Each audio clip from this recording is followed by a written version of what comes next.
الفرق بین اهل و آل. د اهل او د لفظ آل په منځ کې څه فرق دی؟ د دواړه کې الفاظ چې دي په کتابونو کې موجود وي، خو عموما چاته د فرق نه وي معلوم، خو د کې فرق شته دی. او دا څو خبرو سره فرق دی دوی منځ کې. یو دا چې د لفظ آل چې کوم دی د دې اضافت شریف او باعزت انسان طرف ته کیږي. لکه الله رب العزت فرمای د شرافت که دته دنیا د وجه نه حاصل وي یا د دین د وجه نه. لکه الله رب العزت په قرآن کې فرمای ان الله اصطفى آدم ونوحا وآل ابراهیم وآل عمران علی العالمین. دلته د آل اضافت ابراهیم طرف ته، ابراهیم علیه السلام طرف ته شوی دی، او دلته عمران طرف ته شوی دی.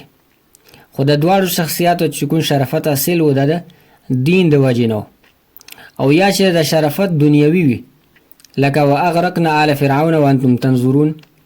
نو دلته چې د آل اضافت شوی فرعون طرف ته، خو دا فرعون ته چې کوم شرافت حاصل و دنیا اعتبار سره او دین اعتبار سره خو ځا بې دینه انسانو.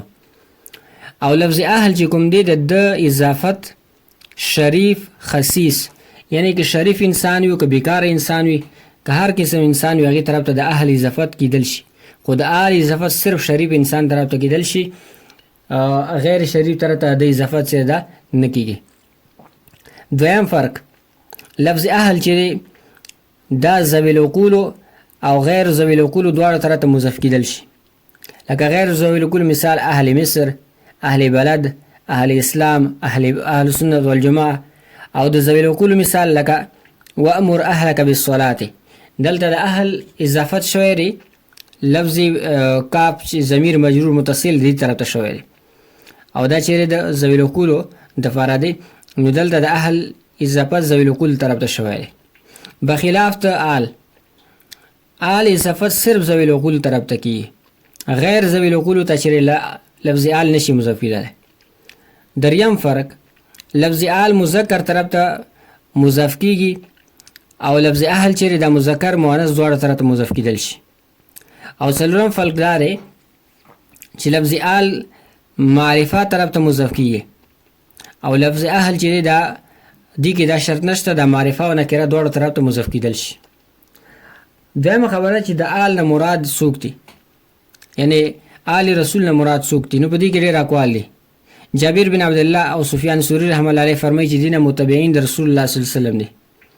امام شافعی صاحب فرمایي چې دینه بنو هاشم او بنو مطلب دي. امام ابو حنیفه رحمه الله علیه او بعض مالکیه چې دغه وی چې دینه مراد بنو هاشم دي. او بل قولدار چې دینه مراد ازواج مطهرات او د رسول الله صلی الله علیه وسلم اولاد او درنګ خادمان دي. او بل قولدار چې دینه مراد اهل بیت دي. بل قولدار چې دینه مراد هر متقی پرهیزګار مؤمن دي. او هم قولدار دینه مراد ټول د رسول الله صلی الله علیه وسلم امت چیر دا مراد دي. او اتم قولدار چې دینه مراد اصحاب رسول صلی الله علیه وسلم دي. او انم قولدار چې دینه مراد مجتهدین دي، یعنی فقها مجتهدین چې کوم په دې امت کې دي هغه نه چې داغه مراد دي. لفظ آل یعنی آل رسول نه مراد شری د دې امت فقهای مجتهدین دي.